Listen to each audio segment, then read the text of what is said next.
ইমাম ভক্ত আসতাম পর্দায় মা বোনেরা মুরব্বিয়া সবাইকে সালাম হুসাইনি সালাম আসসালামু আলাইকুম ওয়া রাহমাতুল্লাহ। আমরা উপস্থিত হয়েছি আজ মহরম প্রবেশ করলাম। আমরা এখানে সবাই জানি ইমামদের সম্বন্ধে, যেহেতু ইমামদের ঘরে দেখেন এক মসজিদে কাবা শরীফে, আর এখানে মসজিদ বানায়।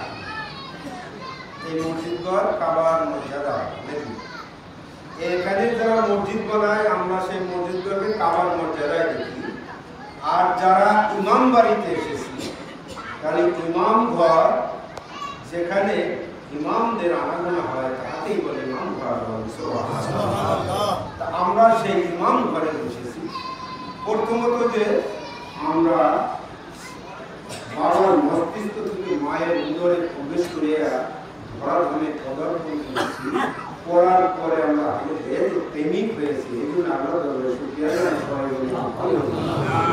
এটা আমরা ভাগ্যবান যে আমরা এতে প্রেমিকের ঘরে জন্ম নিয়েছি। এটা আমাদের শত শত ভাগ্য। আর আমার ভাই মুক্তার ভাই বললেন সুন্দর কথা যে আজকে এখানে আমরা সেই ইমাম ঘর পেয়েছি, ইমাম বাড়ি পেয়েছি, ইমামদের মাতন করার সৌভাগ্য আমাদের হয়েছে।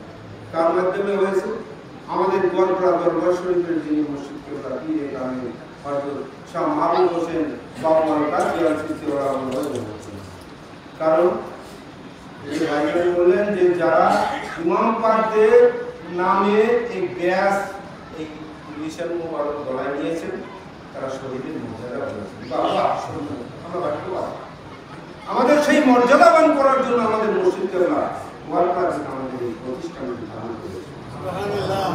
যেন আমরা আজ এই ঘরেতে বসলে আমার মেয়েরা এখানে বসে আমরা এই সেই বিশ্বটা যত বড় নিয়ম আমাদের মাঝে এনে দিয়েছে।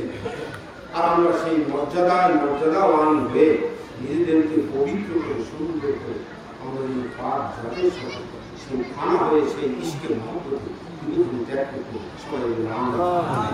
তবে যাই হোক, আমরা আমাদের দেখলে যেমন একটা গাছ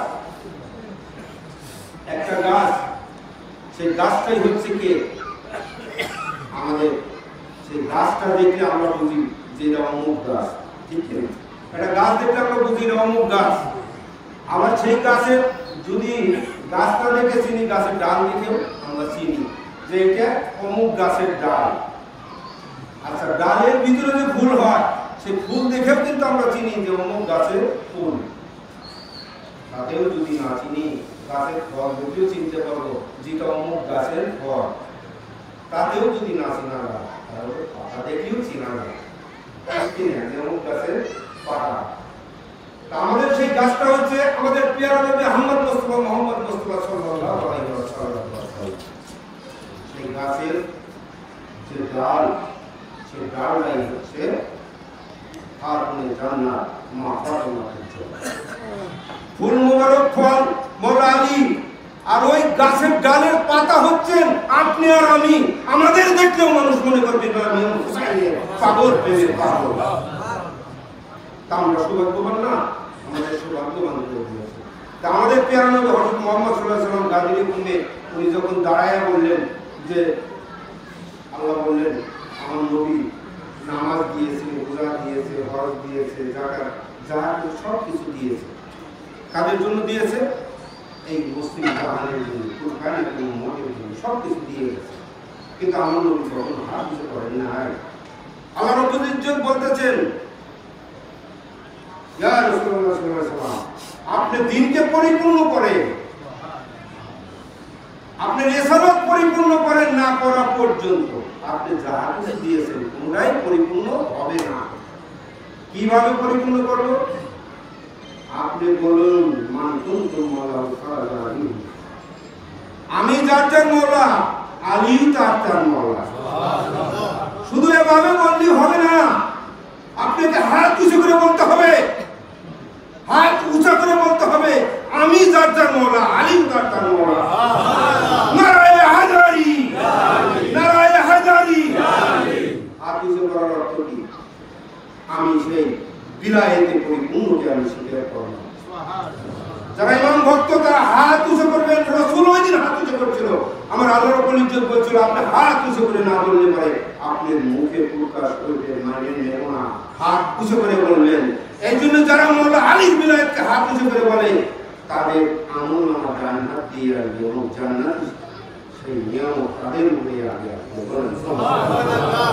আমরা জানি এই হাত আমার ইমাম হুসাইন আলাইহিস সালাম কিন্তু এই হাত দেন নাই, শহীদ হয়েছেন কারবালায়, বর্তমান দিয়েছেন। কেন হাত দেন নাই? হাত দেন এই হাত রাসূলের প্রতি বায়াত হয়েছে। এই হাত পবিত্র, এই পবিত্র হাত একটা জালেমের হাতে দেওয়া যায় না, তাই উনি গর্দান দিয়েছেন, শহীদ হয়েছেন। হাত দেন। ভাইয়েরা আমার, অনেক জ্ঞানীগুলো এখানে বসে আছে। আমরা ইমাম পাক, গাউসে পাক, মুর্শিদ পাক, ইমাম ঘর পাক, তাজিয়া পাক, সবই তো পাক। এই ইমামদের কাছ থেকে একটা শিক্ষাই এই কুল কায়নাতের মানুষেরকে বলা হয়েছে তোমার অন্তরে। আপনি এক বস্তা, আপনি ফরিদপুর থেকে এক ট্রাকে করে আপনি সর্ষে নিয়ে আসবেন। সর্ষে আর বস্তা নিচে যদি লিক থাকে তাহলে এই বস্তা কি হবে? করতে করতে করতে করতে আমার এই গোবর দিয়ে গরম মতো আস্তে আস্তে সর্ষে কাটলো কি করে? ভাইরা আমার মহব্বতের পীর ভাই এবং ভক্ত আছে, যদি ভিতরে একটু পরিমাণ ছিদ্র থাকে তাহলে ওই ভিতরে আর সর্ষে থাকবে। ওই ছিদ্রটাকে আটকানোর জন্য আমাদের আপন আপন মুশরিকদের দ্বারা, আচ্ছা কোরআন আমরা বাইক দিবাই পেয়েছি, ভাইয়াটি ভাই কোরআন পেয়েছি আমাদের হাতে, বাইক দিবাই আমরা কোরআন পেয়েছি। তাহলে আমরা আহলে বাইত পেলাম কিভাবে? আমরা পাক পঞ্চাতনে মহব্বত, ইশকে মহব্বত পেলাম কিভাবে? তাহলে ভাইয়াটি ভাই মওলা আলী, রসুল থেকে মওলা আলী, ইমাম হাসান, ইমাম হুসাইন থেকে জয়নাল আব্দিন বারো ইমাম থেকে গাউসে পাক থেকে এই যে ওলিয়া আউলিয়ার মাধ্যমে ভাইয়াটি ভাই আমরা পেয়েছি না? তাহলে আমাদের সেই ছিদ্রকে আটকানোর জায়গা কি দিয়ে?